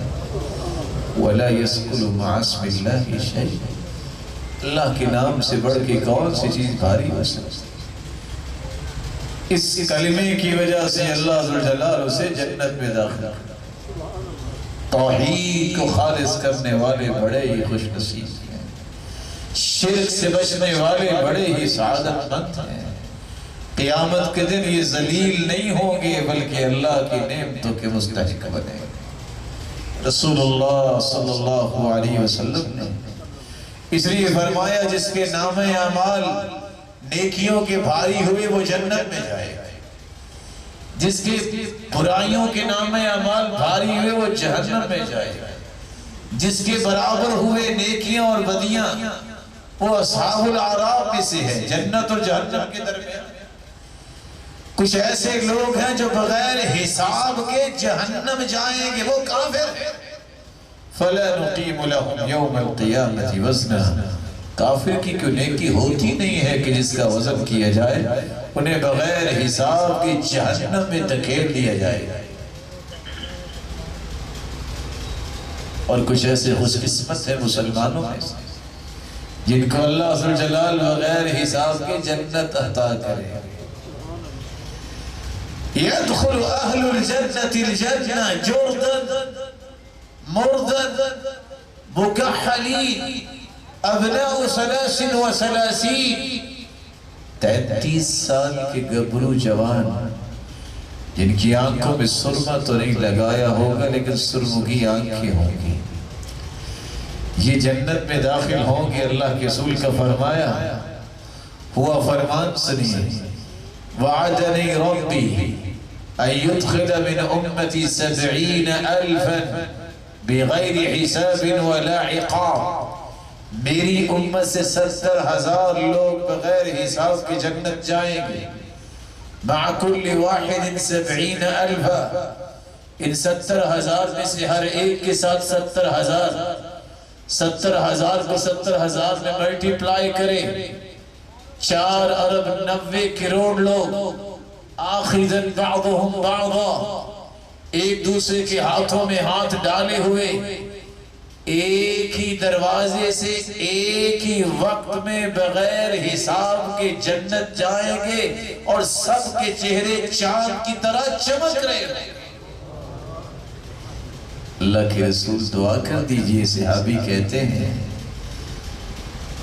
عکاشہ بن محصن، اللہ کے رسول دعا کر دیجئے میں بھی بغیر حساب جنت جاؤں۔ کہا تم بھی بغیر حساب جاؤ۔ ایک دوسرے صحابی کہتے ہیں میرے لیے بھی دعا کر دیں. کہتے ہیں سبق کبیہا عکاشہ، عکاشہ سبقت لے گیا ہے. اب 4 کام کرو تو تم بھی جا سکتے ہو. پہلا کام الذین لا یسترقون، وہ لوگ بغیر حساب کے جنت جائیں گے جو کسی بنگالی باوے نجومی کاہن کے پاس نہیں جاتے، پامس کے سامنے قسمت کا حال پوچھنے کے لیے ہاتھ نہیں پھیلاتے، اس طرح کے نجومیوں سے دم نہیں کرواتے، بلکہ کیا کرتے ہیں؟ اللہ پہ توکل کرتے ہیں، خود اپنے آپ کو دم کرتے ہیں. الذین لا یسترقون پہلی نشانی. ولا یتطیرون، فال نہیں نکالتے. ولا یکتوون، علاج تو اللہ نے اتارے ہیں لیکن ایسا علاج نہیں کرتے جس سے پتھر یا لوہے کو گرم کر کے ڈم لگائے جاتے ہیں جسم پہ، وہ ایسا علاج نہیں کرتے. وَعَلَىٰ رَبِّهِمْ يَتَوَكَّلُونَ، وہ اپنے رب پر توکل کرتے ہیں. یہ 4 چیزیں جو اختیار کرے گا بغیر حساب کے جنت جائے. اور وہ بھی خوش نصیب ہے جس کو دیکھ کے اللہ ذوالجلال مسکرائیں گے، اس کا بھی حساب نہیں ہوگا. وہ کون ہے جس کو دیکھ کے اللہ ذوالجلال مسکراتے ہیں؟ سخت سردی ہے، نرم و ملائم بستر ہے، بیوی بھی ہے، بچے بھی ہیں. وہ نرم و ملائم بستر بھی چھوڑتا ہے، بیوی بچوں کو بھی چھوڑتا ہے، تہجد پہ کھڑا ہو جاتا ہے. اللہ دیکھ کے مسکراتے ہیں، اس کا بھی حساب نہیں. قافلے کے ساتھ ایک شخص جا رہا ہے، رات کا آخری پہر ہے، سارے تھک جاتے ہیں، سارے سو جاتے ہیں، یہ بھی تھکا ہوا ہے، لیکن یہ وضو کر کے اللہ اکبر کہتا ہے، اللہ کے سامنے کھڑا ہو جاتا ہے. اللہ فرشتوں سے کہتے ہیں دیکھ رہے ہو میرے بندے کو، لو شاء رقد، یہ چاہتا تو یہ بھی سو سکتا تھا. اللہ دیکھ کے مسکراتے ہیں، اس کا بھی حساب نہیں. ایک شخص مال اور گھوڑا لے کے نکلتا ہے، مال بھی اللہ کی راہ میں لٹا دیتا ہے، شہید ہو جاتا ہے. اللہ اس کو دیکھ کر بھی مسکراتے ہیں، اس کا بھی حساب نہیں. یمن کی ایک عورت آئی، اس نے آ کے کہا اللہ کے رسول دعا کر دیجئے. آپ نے فرمایا خوشخبری سنا دوں؟ کہا کیوں نہیں؟ کہا تم صبر کر لو بیماری کے اوپر، لا حساب علیک، تم صبر کرو گی قیامت کو تیرا حساب نہیں. اللہ کے رسول نے خوشخبری سنی. وَأَنَّ أَعْمَالَ بَنِي آدَمَ وَقَوْلَهُمْ يُوزَنْ وَفِي رِوَایَةٍ تُوزَنْ. امام بخاری کہتے ہیں انسانوں کے اعمال بھی تولے جائیں گے، اقوال بھی تولے جائیں گے. وَقَالَ مُجَاهِدْ القسطاس العدل بالرومیہ. مجاہد ابن جبل 102 کو فوت ہوئے. سیدنا عبداللہ ابن عباس کی ارشد تلامذہ میں سے یہ واحد ہستی ہے تابعین میں سے جس نے عبداللہ ابن عباس سے پورا قرآن مجید 3 مرتبہ ایک آیت کر کے پوری تفسیر پڑھی. مجاہد ابن جبر فرماتے ہیں القسطاس یہ رومی زبان میں عدل کے معنی میں ہے، یہ ان کا خیال ہے.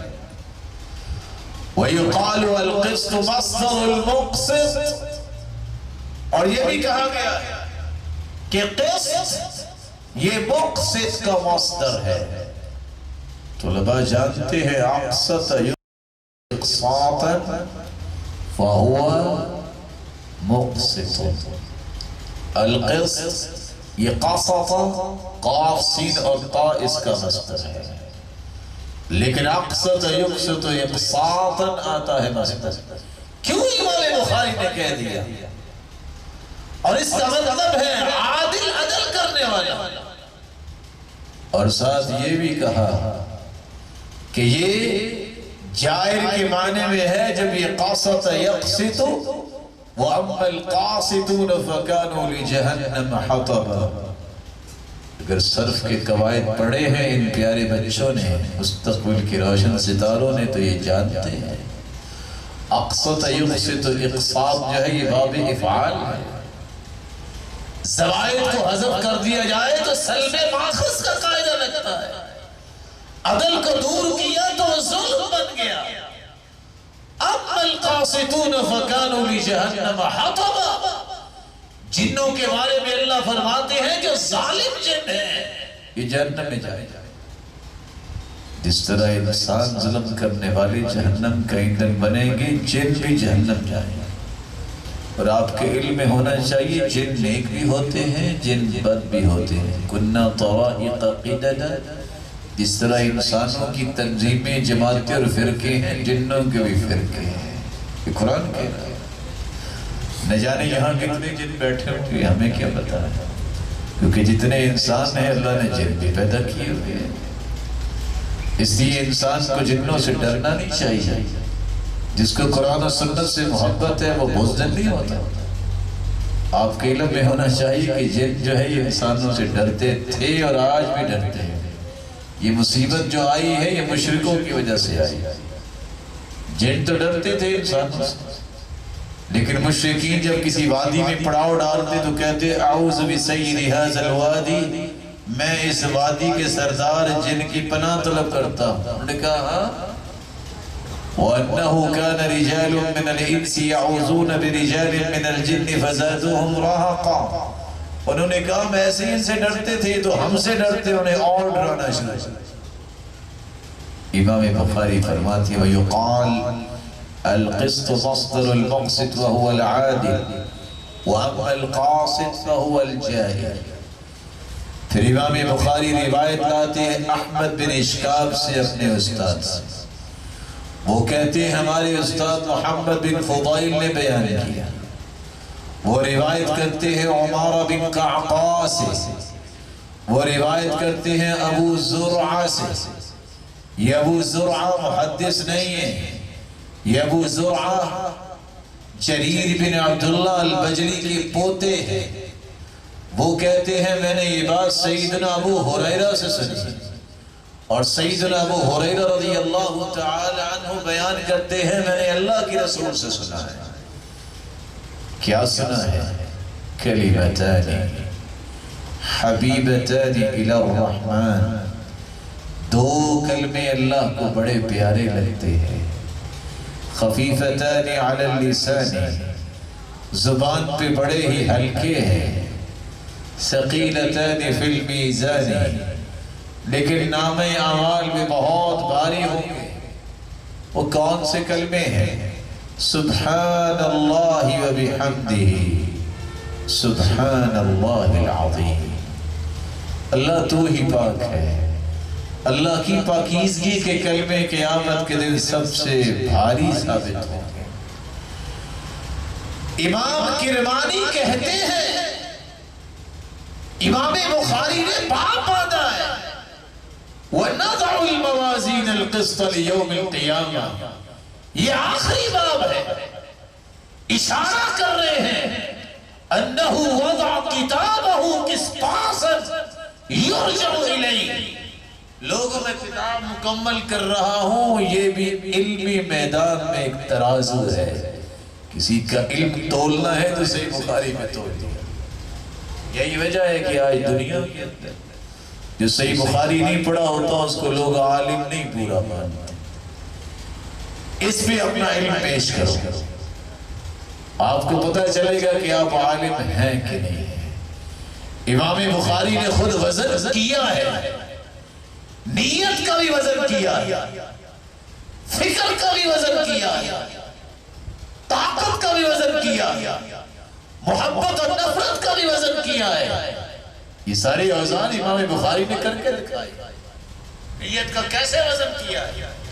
آپ نے کتابیں پڑھی ہوں گی، نوجوان جانتے ہیں اکثر کتابیں کتاب الطہارہ سے شروع ہوتی، کتاب العلم سے شروع ہوتی۔ امام بخاری کی نیت کا اندازہ کیجئے، پہلی روایت لائے ہیں تو انما الاعمال بالنیات، اعمال کی قبولیت کا دار و مدار نیتوں پر ہے. اور پیغام دے رہے ہیں پڑھنے والوں اور پڑھانے والوں، میں تو نیت خالص کر کے لکھ رہا ہوں، تم پڑھتے اور پڑھاتے وقت بھی نیت خالص کر لو. نیت کو دیکھیں. امام بخاری نے اس کا خطہ بنایا ہے تو ریاض الجنہ. امام بخاری کا فکر دیکھیں. پہلی کتاب ہے کتاب الوحی. بتانا کیا چاہتے ہیں؟ اگر زندگی کو اللہ کی رضا میں گزارنا چاہتے ہو تو وحی کی اتباع کرو. وحی کے بغیر علم کوئی نہیں. علم وہی ہوتا جس کو اللہ نے وحی بنایا. اور آخری کتاب کتاب التوحید لے کر آئے اور اشارہ کیا کر رہے ہیں؟ من اراد ان یختم له بالتوحید فعلیہ بالوحی. جو چاہتا ہے کہ جس کی زندگی کا خاتمہ توحید پر ہو اسے وحی سے محبت کرنی چاہیے. من کان آخر کلامہ لا الہ الا اللہ دخل الجنہ. اس کی زندگی کے آخری کلمے لا الہ الا اللہ ہوں گے، یہ جنتی مہمان ہوگا. امام بخاری کی فکر دیکھیے، یہ کیسا انسان ہوگا. امام بخاری نے پہلی روایت بیان کی ہے. حدثنا الحمیدی عبداللہ بن الزبیر قال حدثنا سفیان بن عیینہ. حمیدی سے روایت عبداللہ بن زبیر، یہ وہ استاد ہیں جو مکے کے ہیں. آخری روایت بیان کی ہے حدثنی احمد بن اشکاب. وہ جو یہ روایت آخری احمد بن اشکاب نے بیان کی. پہلی روایت مکی سے اور آخری روایت مدنی سے. بتانا یہ چاہتے ہیں وحی کا آغاز مکہ سے ہوا اور اس کی انتہا مدینہ میں ہوئی. میں صحیح بخاری کا آغاز مکی استاد سے کر رہا ہوں اور ختم مدنی استاد پہ کر رہا ہوں. تعجب کی بات ہے، پہلی حدیث بھی غریب اور آخری حدیث بھی غریب. کیوں ایسا کیا امام بخاری نے؟ بدأ الاسلام غریبا وسيعود غریبا. تھوڑے لوگوں میں اسلام شروع ہوا ہے اور قریب ایسا وقت آئے گا تھوڑے لوگ ہی سچا اسلام لے کے رہیں گے، لوگ اسلام کو بھول جائیں.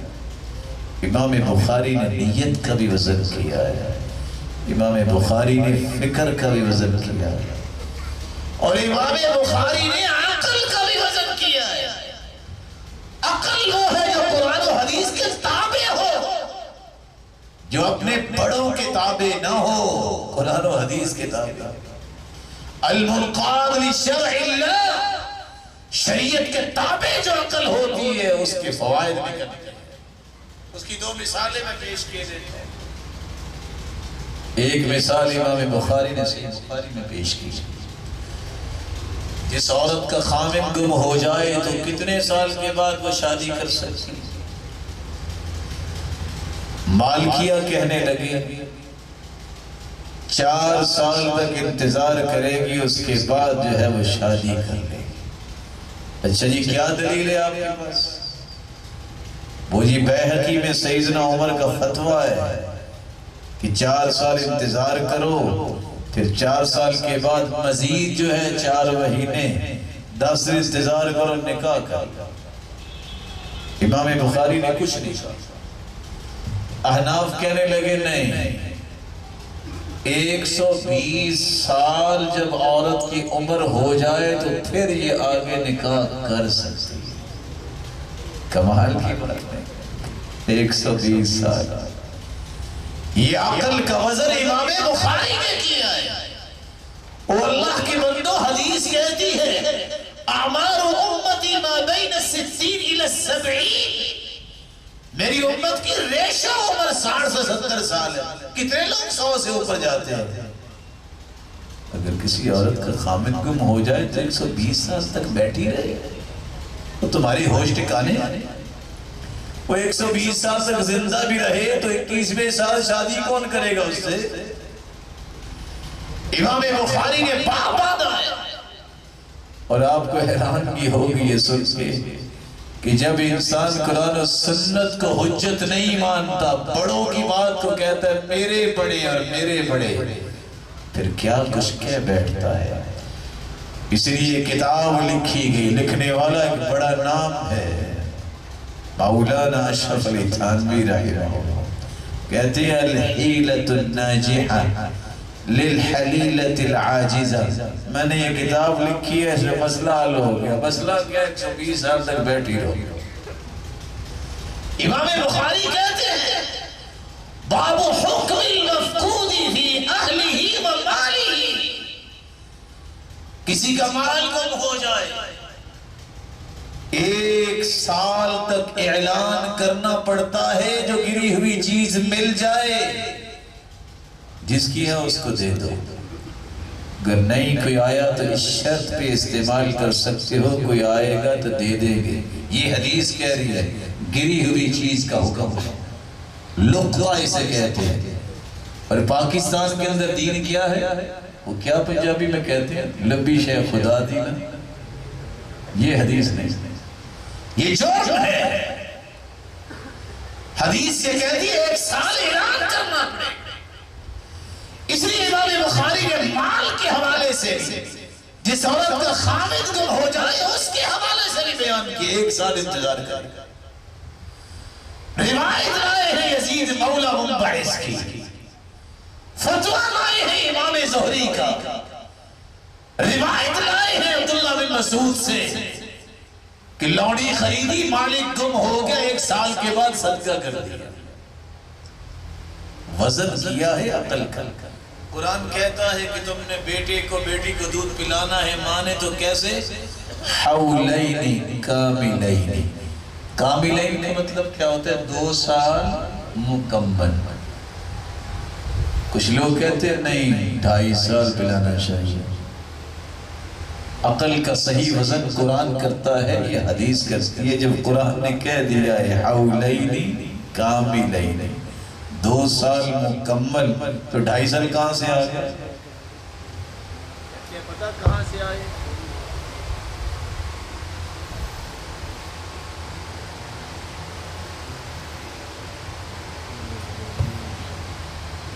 کہتے ہیں پتہ کس بات سے سمجھ آئی ہمیں؟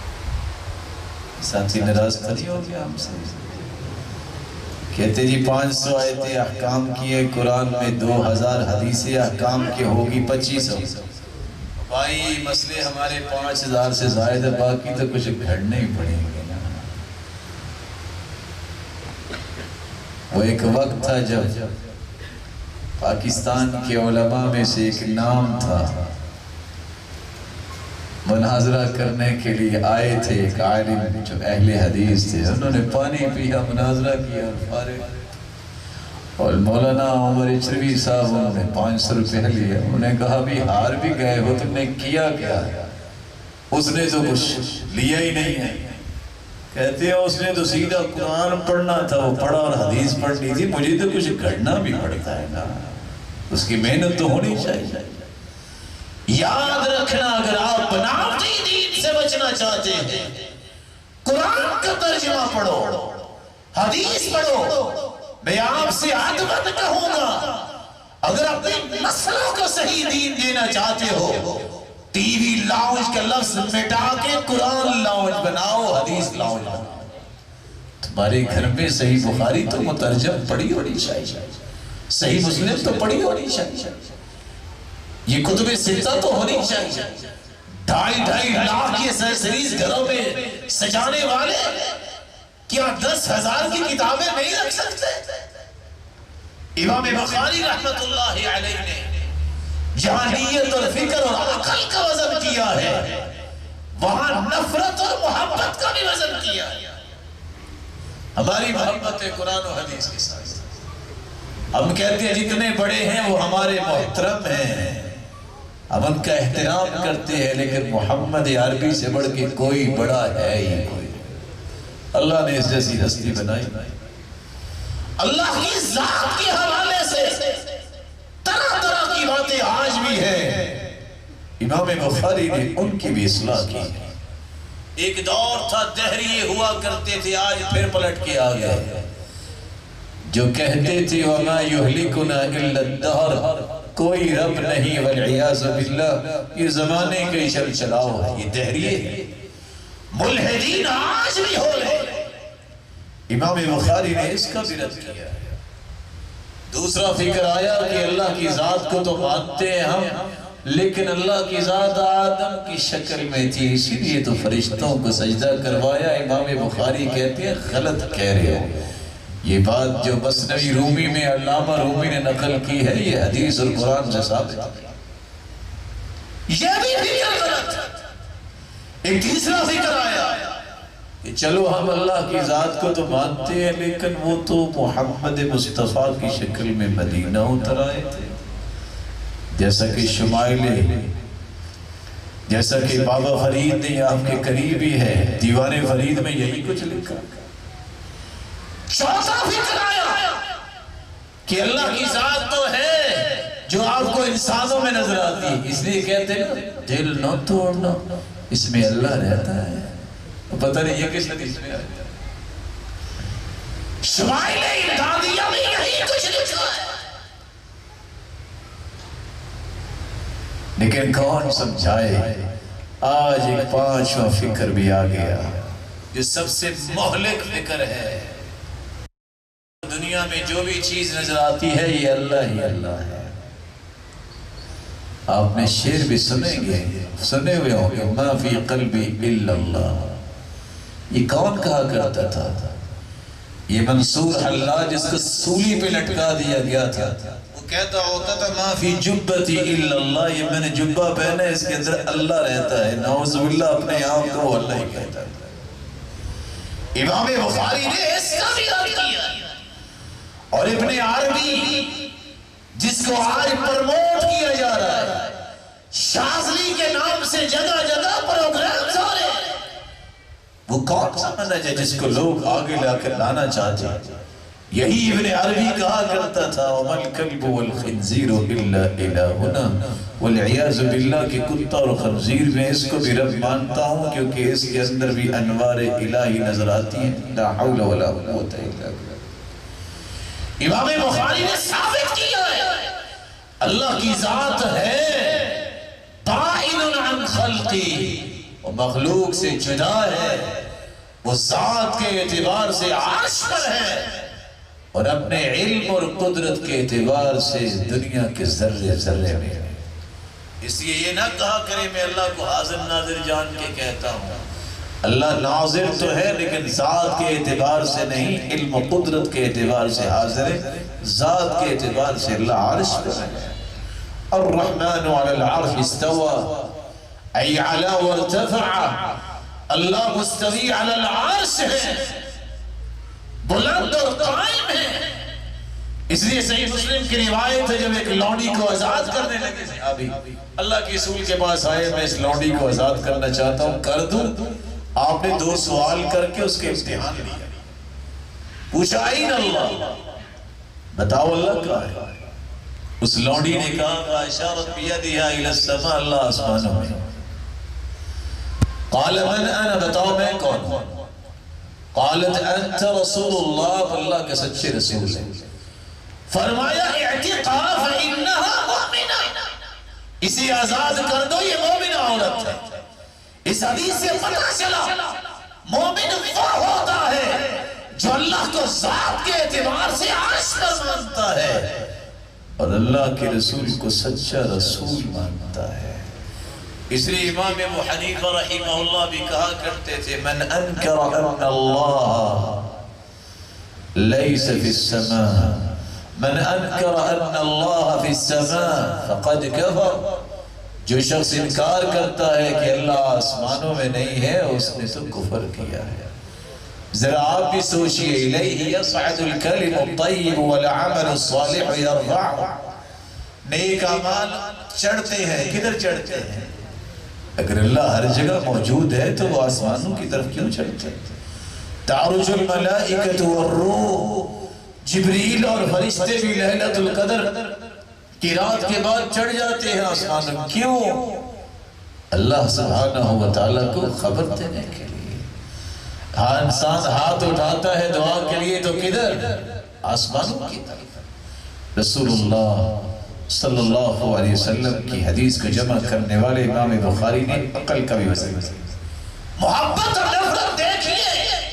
محبت مجھے اس لیے نہیں کسی سے کرنی چاہیے یہ میرے گاؤں کا رہنے والا ہے، یہ فلاں ہے، یہ میری تنظیم اور تحریک کا ہے، میں اس لیے محبت کروں گا یہ مسلمان ہے، یہ کسی جگہ بھی رہتا ہے، یہ میرا محترم ہے، یہ میرے لیے بڑا عزت والا ہے، میں اس کو عزت دوں گا، احترام کروں گا، میں عصبیت کا شکار کروں گا۔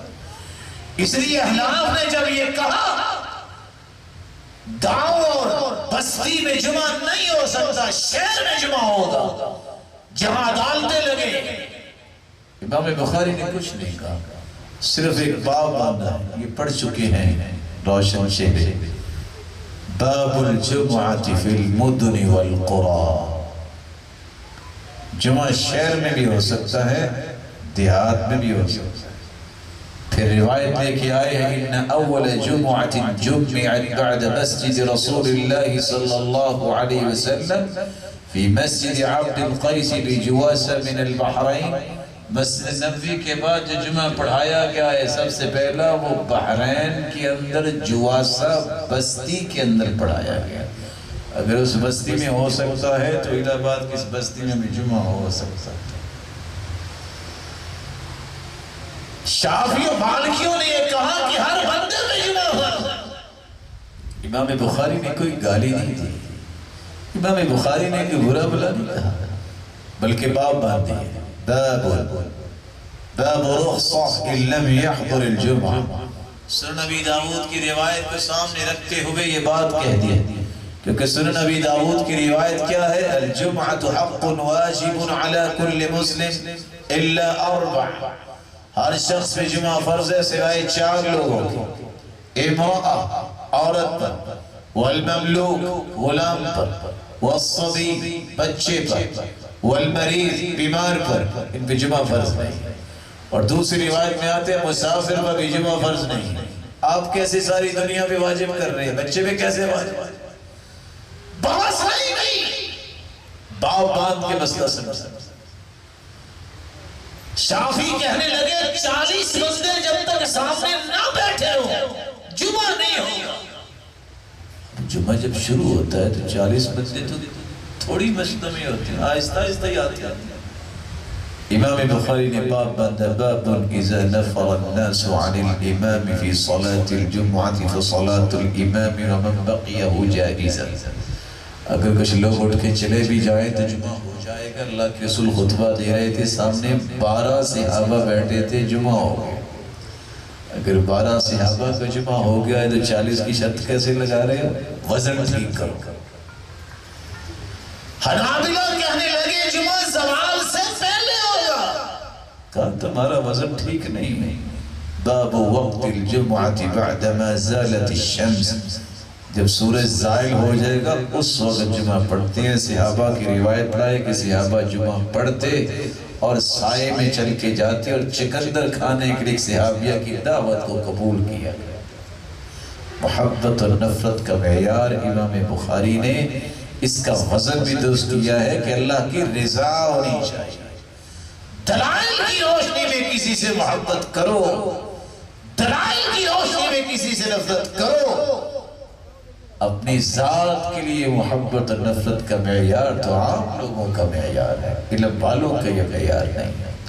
آخری بات کر کے میں بات کو ختم کرتا ہوں۔ امام بخاری رحمت اللہ علیہ نے سبحان اللہ و بحمدہ سبحان اللہ العظیم یہ روایت ہے۔ حدیث کے الفاظ ہے افضل الکلام، دوسری روایت میں آتا ہے احب الکلام الی اللہ، اللہ کی ہاں سب سے فضیلت والی اور محبوب ترین کلام ہے سبحان اللہ والحمد للہ ولا الہ الا اللہ واللہ اکبر۔ اللہ کی رسول کا فرمان ہے من قال سبحان اللہ وبحمدہ 100 مرہ حطت عنہ خطایاہ وإن كانت مثل زبد البحر، جو 100 مرتبہ سبحان اللہ وبحمدہ کہہ دے اس کی زندگی کے سارے گناہوں کو اللہ معاف کر دیتے ہیں۔ اللہ کے رسول صلی اللہ علیہ وسلم نے فرمایا، سیدنا نوح علیہ السلام نے اپنے بیٹوں کو نصیحت کی تھی، بیٹا 2 کلمے زندگی بھر نہ چھوڑنا، ایک لا الہ الا اللہ، اس سے قیامت کے دن ترازو بھر جائے، ایک سبحان اللہ و بحمدہ بہا یرزق کل شیء صلاة کل شیء، ایک سبحان اللہ و بحمدہ نہ چھوڑنا، یہ اللہ نے دنیا میں ہر ایک کی نماز بنا دی اور ہر ایک کو رزق اس کلمے سے دیا جاتا۔ رسول اللہ صلی اللہ علیہ وسلم نے فرمایا، مصطفى اللہ لملائکتہ او لعبادہ سبحان اللہ والحمد للہ ولا الہ الا اللہ واللہ اکبر، اللہ نے جو فرشتوں اور اپنے بندوں کے لیے کلمات کو چنا ہے، سب سے چنیدہ کلمات یہ ہے، سبحان اللہ والحمد للہ ولا الہ الا اللہ واللہ اکبر۔ یہ کلمات سحری کے وقت کسی کو بیداری ہو جائے، یہ پڑھ کے جو بھی دعا کرے اللہ اس کی دعا کو رد ہی نہیں کرتے۔ رسول اکرم صلی اللہ علیہ وسلم نے فرمایا، من هاله الليل أن يكابده أو بخل عن مال ينفقه أو جبن عن العدو أن يقاتله فليكسر من سبحان الله وبحمده، جو تہجد نہیں پڑھ سکتا، جو صدقہ نہیں کر سکتا، جو بزدل ہے جہاد نہیں کر سکتا، اس کو چاہیے کہ سبحان اللہ وبحمدہ کثرت سے پڑھے، فإنها أحب إلى الله من جبل ذهب ينفقه في سبيل الله۔ اگر ایک پہاڑ سونے کا اسے مل جائے، وہ اللہ کی راہ میں صدقہ کر دے، اس کو اتنا اجر نہیں ملے گا جتنا سبحان اللہ وبحمدہ کا اجر ملے گا۔ علماء جانتے ہیں کہ جب مجلس مکمل ہوتی ہے تو دعا کون سی پڑھتے ہیں؟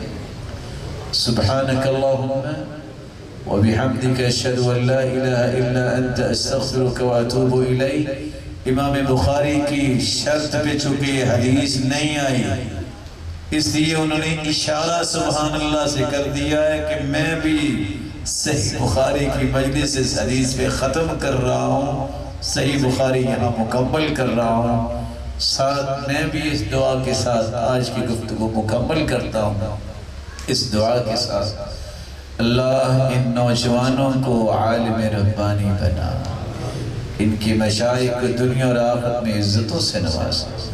الہ العالمین یہ ادارہ جس کو بنانے والے تیرے پاس آ چکے تو ان کی اچھی مہمان نوازیاں فرما، اور اس ادارے کو لے کے چلنے والوں کے اللہ جس طرح یہ تیرے دین کے لیے لوگوں کے سینوں کو آباد کرتے ہیں، دنیا اور جنت میں تو ان کے گھروں کو آباد فرما، اور یہاں جس طرح جمع ہے اللہ ذوالجلال سب کو جنت الفردوس میں جمع فرمائے، اور اپنے محبوب کا ساتھ نصیب فرمائے اور اپنے دیدار کا مستحق بنائے۔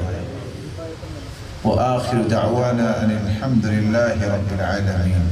خبر ملی ہے، نہ جانے یہ خبر درست ہے کہ نہیں، کہ یہ لہلہاتا ہوا ادارہ جو ہے اللہ تعالیٰ اسے قائم اور دائم رکھے اور پڑھنے والوں کو امت کا سرمایہ بنائے۔ اس ادارے کے ساتھ کھڑا ہونا اور اس ادارے کو لے کے چلنا یہ خوش نصیبوں کا کام ہے۔ اپنے تائیں دیکھیے کہ کہاں اس ادارے کے ساتھ ہم کھڑا ہو سکتے ہیں، اچھا مشورہ، اچھی رائے، وقت، صلاحیت، مال، جو بھی اللہ نے کسی کو توفیق دی ہے، یہ دین کی درسگاہیں اصل میں دین کے قلعے ہیں، اور سچی بات ہے جو دین اس وقت دنیا میں نظر آ رہا ہے وہ یہ مساجد اور مساجد کا ہی کردار ہے، کہ یہ مراکز اور مساجد کا ہی کردار ہے کہ آج دین باقی ہے۔ اللہ تعالی ہمیں ہر وقت ان اداروں کو قائم رکھنے کے لیے کوشش کرنے کی توفیق عطا فرمائے۔